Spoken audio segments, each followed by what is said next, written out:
Hey guys, how's it going? Back at it once again with a brand new video for you, and welcome to episode 4 of our MotoGP Let's Play. And I'm back! Again. Yeah, I know I took a little bit of another forced hiatus because what people don't realise is that this new laptop I'm using isn't actually mine, it's my brother's. And let's put it to you this way, he stole some of my mother's white chocolate Lion bars and Mum got pissed and took his laptop away for a week. It happens. But yeah, in the meantime, I'm now back. No more hiatuses, no more forced absences, none of that bullshit. I'm now back. Let's make some videos, yeah? So yeah, time for episode 4 of our MotoGP Let's Play as we now head on a plane to Austin and the brand new Red Bull Grand Prix of the Americas in Texas.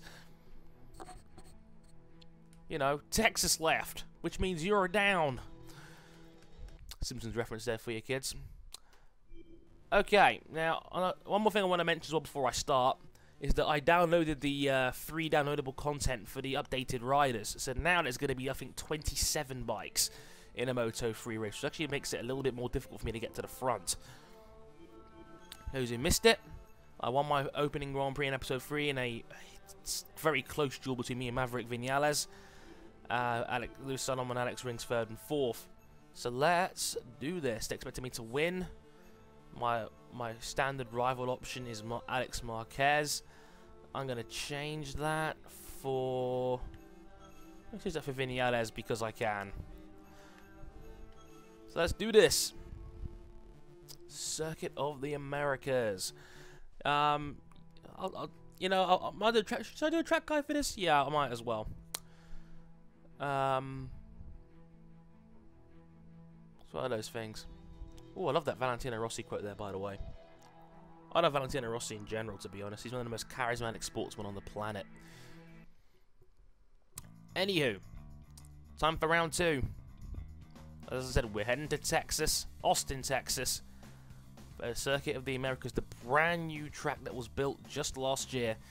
Obviously, the regular Formula 1 fans amongst you will probably already know that from their opening Grand Prix last year and that fantastic fight between Lewis Hamilton and Sebastian Vettel that went pretty much the whole race. It's brand new, it's a gorgeous track, I must admit. Very technical, rather quick. Probably I think it's the longest in terms of lap times on the calendars as well. I'll talk about that in a minute. But yeah, welcome to Austin and the Grand Prix of the Americas. The first of 3 American Grand Prix on the calendar if you're in the top class, 2 if you're not.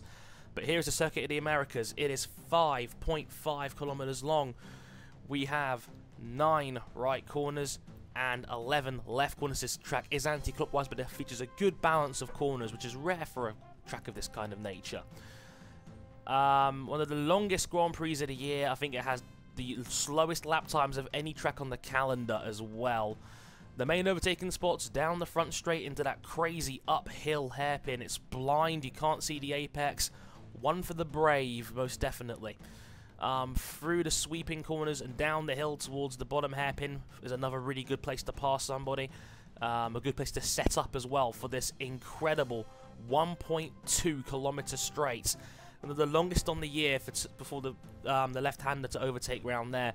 Andrea Dovizioso hit 218 miles an hour down that front straight in the Grand Prix earlier this season.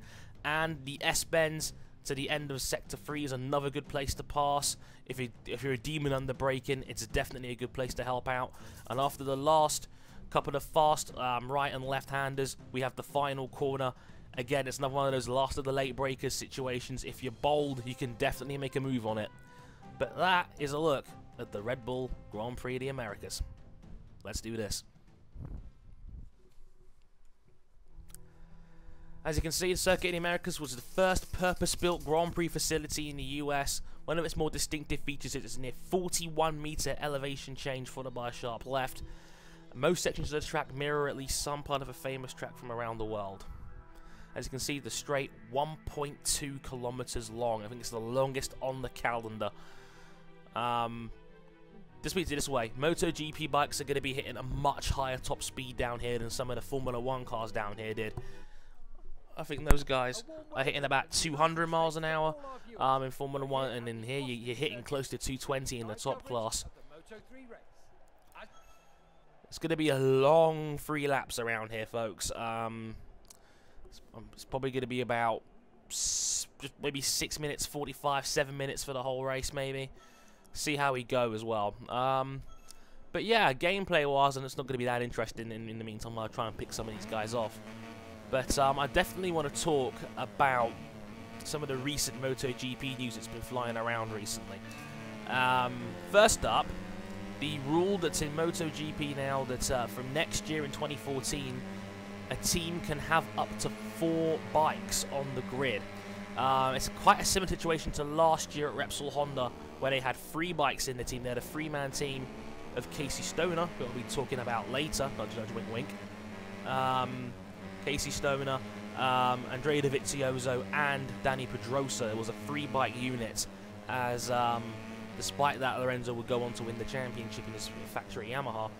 But it's definitely a possibility which I think some teams could run. I just find it a little bit ironic that a team that was so desperate to cut costs or face extinction just a couple of years ago is now trying to get even more bikes on the grid and try to get teams to spend even more money. It's ridiculous. I mean, it might be good for some of the CRT teams, but aren't they trying to keep costs as little as possible? And considering they're not that high up the field, would they really justify spending all that money on an extra bike or two? I mean, it doesn't make much sense to me. But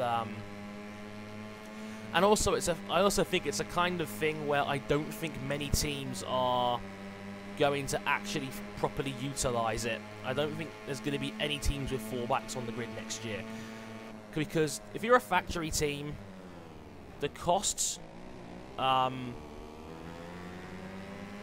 for running 2 bikes as it is expensive. I mean, you're looking at multi-millions over the course of a season. To turn that into 3 or even 4 bikes, you're doubling a team's costs. Now, I don't know if Honda are going to, you know, or Yamaha, the 2 big players, are going to pay for more bikes. Repsol have got a better chance of doing that because they've actually been there and done it.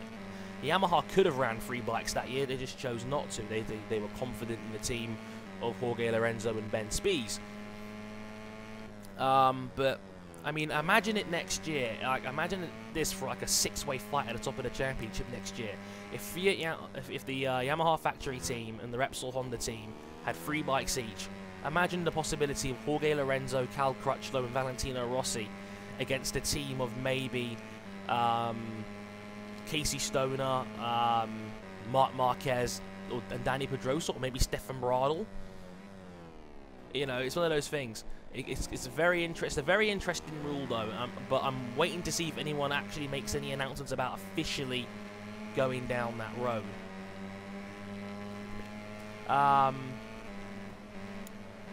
So yeah, I mean, if you guys are up to speed on the whole 4-bike rule, let me know how you feel about it. I'm definitely interested to hear more opinions. I just don't think it's something the teams are going to utilise because of the money involved. I mean, MotoGP is still a sport which has struggled for money over the years, hence why the CRT rules were created, the claiming rules teams rules. So basically, you know, teams being able to well, that was a bad corner. Teams being able to cherry pick their own parts on the bike, and you know, it's much cheaper than just building something from scratch, or you know, using satellite parts, or you know, obviously being a factory development, being, you know, the top of your own development and whatnot. So cut that corner a little bit there, naughty Harrison. But yeah, it's just one of those things where I'm not sure it's going to be fully utilised, even if there's a possibility of it actually happening. Look how much you get in a slipstream down here. It's a miracle.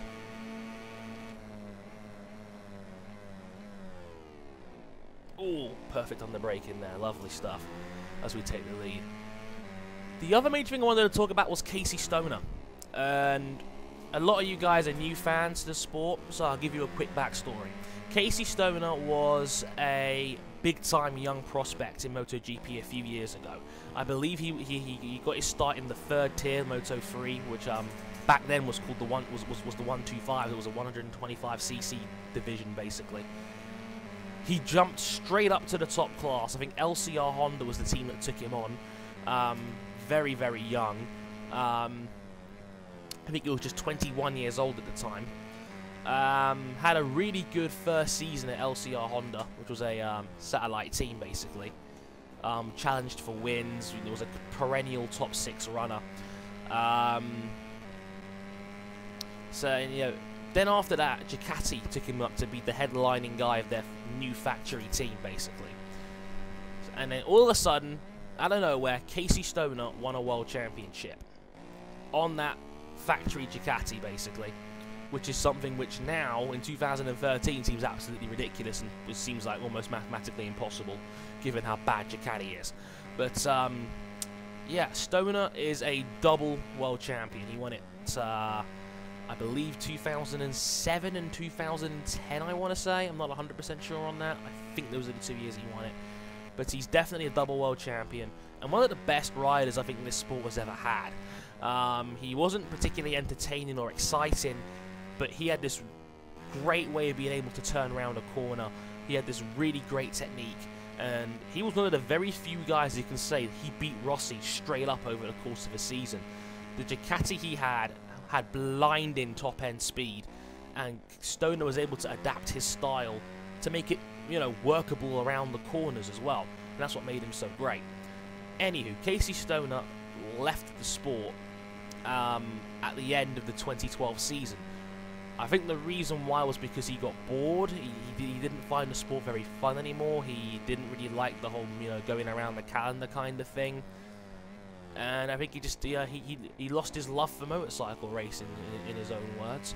I think a lot of it also came down to the Marco Simoncelli death. Obviously very tragic when Marco Simoncelli losing his life. And I think he was also very upset that he felt like the sport moved on too quickly. So yeah, I think his reasons were leaving the sport with us. But it turns out he's now actually doing testing for the Repsol Honda team. I think he's doing 4 tests over the course of the season, including one in Motegi over in Japan. Which is very interesting, which has now sparked rumours that he could be coming back to the sport full-time. I just find it funny that a guy that was so willing to quit last year is all of a sudden already back with a car. I mean, he did have some Australian V8 supercars, but then quickly came back. Look, really? We're going to wee over the line? Kind of. Not really. Whatever. We win in the Circuit of the Americas, which is excellent. 1 second, guys. Just going to call my sister. Kendra! Yeah, my sister's behind me on the floor. I couldn't see her for a second there. But yeah, we get the W there. That was actually surprisingly comfortable as it goes. 4 seconds ahead in the end. I love the Circuit of the Americas to ride around there. It's a really, really fun track. For bikes, I'm not so keen on it Formula 1 wise, but as from a bike standpoint, it's a really, really nice track. As my phone now goes off.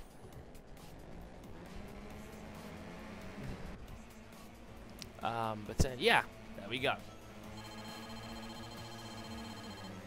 But yeah, the whole rumours about Casey Stoner coming back is an interesting one because Repsol Honda are kind of in a bit of a logjam at the moment. They've put all their eggs into Dani PEdrosa for about 6 or 7 years now, and he hasn't really worked out for them. You know, PEdrosa was brought in to try and get Repsol another world title, but there's always been somebody else who's been a little bit better than him every time he's been on that bike. For example, Jorge Lorenzo, Valentino Rossi, Casey Stoner. Hell, even Nicky Hayden when he won his world title in 2006. There's always been someone a little bit better than him over the course of a year, and I think Honda have almost lost patience with him. And I've said this before on video, PEdrosa was going to get cut if it wasn't for the fact that Stoner was retiring.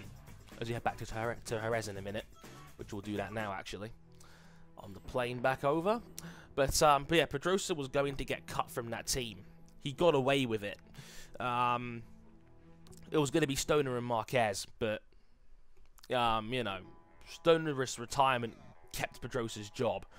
And I've said it time and time again. I think PEdrosa's job is dependent on whether he can win a world title or not. If he doesn't win the world title this year, I think he'll lose his job. Marquez is clear the way to go. The Marquez is a phenom of a talent. So, you know, it's one of those things where he's under a lot of pressure this year. Like, it's for him, it's almost win or bust, as I actually see him on the loading screen right now. Isn't that kind of spooky? And if Stoner comes back, would Repsol Honda run 3 bikes so PEdrosa could stay with the team, or would they just run 2, cut PEdrosa and have Stoner and Marquez, who has a real shot of winning the world title this year, which is something not very many people expected? After 9 races, Marquez, I think, has 169 points, more than any driver has ever had in their rookie season at the top class. Marquez might be the most naturally gifted rider we've ever seen in this sport, which is quite crazy when you think about it. I know I'm talking over the videos here, but I've already done a track guide for Spain. So if you want to see it, go back to episode 1. Is the best advice I can give you. But yeah, welcome back to Jerez. I'm a big fan of Casey. I've always have been. I've always liked his blunt honesty, because, you know, with Stoner, you know exactly what you're getting. I think it may just be an Australian thing, similar to Mark Webber in Formula 1, where he's just this great character more than anything else. And, you know, he's very upfront, very honest. I remember the famous moment here, actually, Jerez Turn 1 a couple of years ago in MotoGP, when Valentino Rossi tried to pass him, and Rossi made a mistake, lost the bike, took Stoner with him, and Stoner got pissed after the race. Rossi went into his pit garage to apologise to him, and Stoner quite famously said to 9-time world champion Valentino Rossi, "It looks like your ambition outweighed your talent," which was a beautiful burn. Something I've never heard somebody have the balls to say that to Valentino Rossi, who might be the greatest guy to ever step on a bike. So yeah, that's what Casey Stoner's all about, pretty much. He's very blunt, very to the point. Wasn't ever focused on entertaining. He's always been there to win. And in terms of doing that, he's one of the best this sport's ever had. So I'd love to see him back. If it makes the sport even more competitive than it is now. I mean, right now we have 5 guys that are clearly the standout elite, you know, in this sport.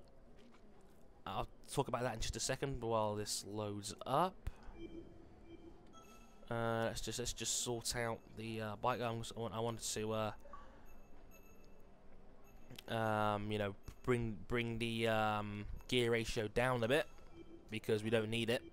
The straights on this track are very short, so we can get more acceleration going.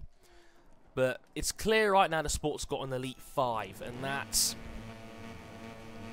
Jorge Lorenzo, Valentino Rossi, Marc Marquez, Dani PEdrosa, and Cal Crutchlow for Tech 3. Stefan Bradl's also knocking on the door. Bradl, I mean, he had the best race of his career at Laguna Seca a couple of weeks ago, where he managed to bring it home in second place, which was his first MotoGP podium.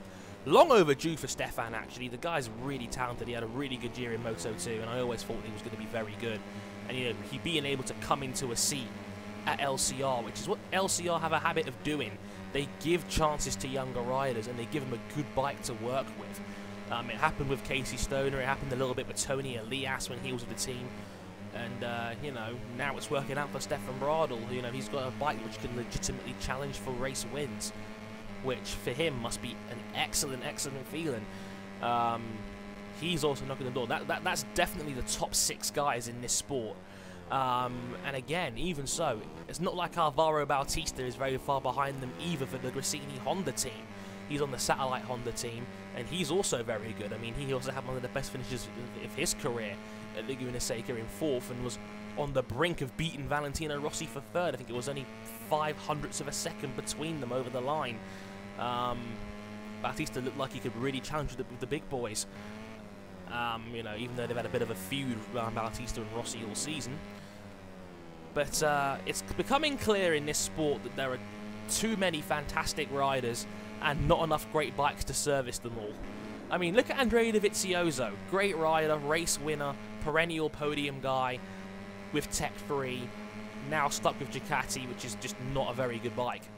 And it's going to get even worse next year, because I'm almost adamant Scott Redding and Paul Espargaro will be bumped up to the top class from Moto 2. Scott Redding's already had offers from teams in the top class.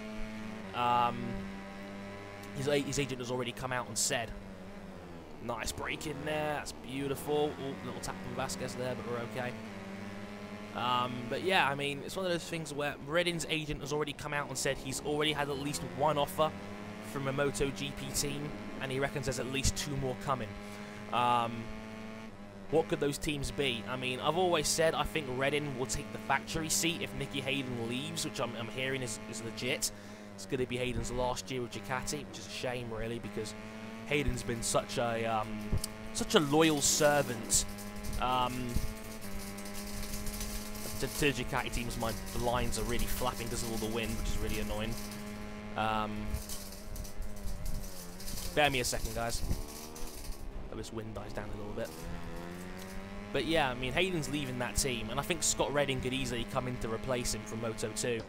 Paul Espargaro is definitely a possibility as well. Maybe Rabat gets bumped up as well. Agata's another one as well that could get bumped up. There's a lot of great riders in Moto 2 as well, which probably deserve a seat in the top class. There's just not enough bikes to run them all, and maybe that's why they're going with the 4-bike rule, to try and get more guys on the grid from the best in the world, you know, and see what they can do. It's a difficult one to weigh up, because Redding is clearly the best British rider we've had for some time, maybe up there with Cal, in terms of being really great. We haven't had a really decent, you know, top-tier runner for a long time, maybe not since James Toseland when he was at Tech 3 before he retired. But Redding's clearly very, very good. He's got a real chance of being Moto 2 World Champion by the end of the year. And man, Alex Rins is really far away. We've got to try and catch him up there. Whoa, a bit naughty there. Bit of grass running now, not too keen on that. But Redding's up there. Both Espargaro brothers are brilliant riders too. Like, I'm surprised Paul hasn't been in the top class already yet. And if he hasn't, he really freaking should be, quite frankly. Next year, I think he definitely gets bumped up to the top class. Question is, where does he go? Grassini might run 2 satellite teams instead of 1 satellite bike and a CRT for Brian Starring. They might just cut him, run 2 proper bikes and bring in Espargaro or someone like that. There's a whole lot of possibilities. I think MotoGP is going to have a massive reshuffle if PEdrosa gets cut from Repsol. Looks like we're going to run out of time here to catch these guys, which is kind of unfortunate. As the video hits the 23-minute mark, oh my god. But yeah, I think there's possibilities with so many big reshuffles. Apparently, Jonathan Ray is getting offers to come back from World Superbikes as well, which is definitely a possibility. The Espargaro brothers should be on better bikes. Bautista should be on a better bike.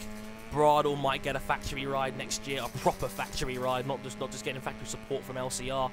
There is so many possibilities, and I'll talk about this probably in a future video. As we catch up, trying to get Maverick Vinales here. Yep, 2nd place, that'll do nicely. Rins has just been too fast. It's like overcooked the corner a little bit there. Keep the power down, that should be enough. As Alex Rins gets the W, I take 2nd place. That'll do quite nicely for the sake of the championship. But yeah, a lot to talk about in this episode. I'm surprised I was able to cover everything I wanted to cover in that kind of time. But yeah, I hope you guys really enjoyed the vid. It's good to be back again, and you know, like I said, no more delays, no more of that silly stuff. I really want to get back to action properly. It's just it was really frustrating, you know, to be out again after coming back. I did 4 videos in 4 days, and then I was out again. I think I was on fire in terms of content, and then just boof, like a stone. You know, I have to, you know, sit down and take another breather, which was just unfortunate. But none of that anymore. It's not going to happen again, I promise. And yeah, now I can catch up with things I want to do again, which, you know, hopefully will work out quite nicely and whatnot. So yeah, that's kind of what I really want to say as we get towards 25 minutes. I've been Harrison101. Thank you very much for watching, and I will catch you guys next time. Sayonara.